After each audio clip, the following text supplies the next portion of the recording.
ο Μάρκο Excellence και μου καθόταν όλη τη μέρα εδώ, δεν βοήθησε, και χαίστηκα που καθόταν εδώ. Δεν βοήθησε καθόλου στην περιοχή την προβληματική. Αλλά δύο Μάρκο Excellence.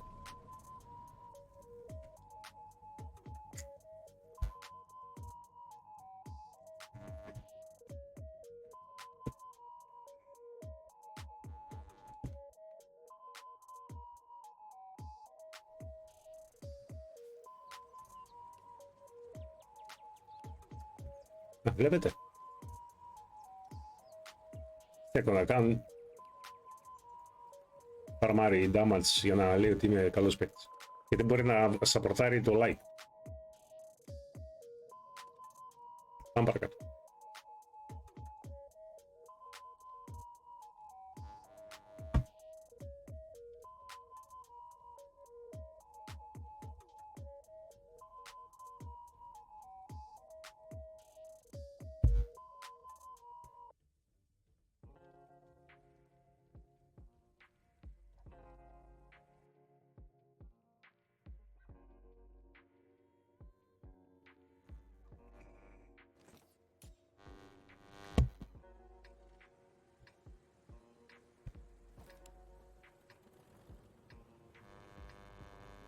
Απέναντι σε ELC event μας ανάβει. Πατσάτι μας θεωριακά να ανάψουμε ένα στον άλλον και έλκο που ζω δεν το ξέρω. Ίσως έχουμε ακριβώς το ίδιο πρόβλημα με το έλκο που ζω. Αλλά το ELC event θα μας ανάβει, αν είναι φτιαγμένο σωστά, μας ανάβει χωρίς να το βλέπουμε. Ξεκάθαρα πράγματα. Εμείς όμως πρέπει να πάμε και να κάνουμε τη δουλειά μας. Να πάμε και να κάνουμε τη δουλειά μας.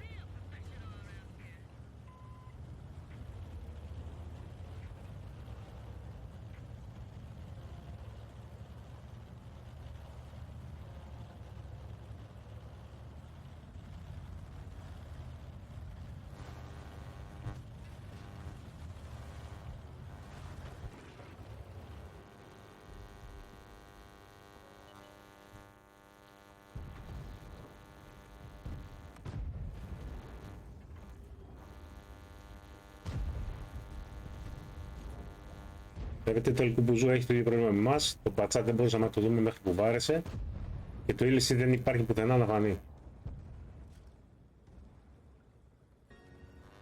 Αν είναι έστω στο ελάχιστο καλός παίχτης, βρίσκεται ή κάπου εδώ ή σε αυτόν εδώ το θάμνο τώρα, κάθεται, αράζει, τρώει σπόρια και σποτάρει.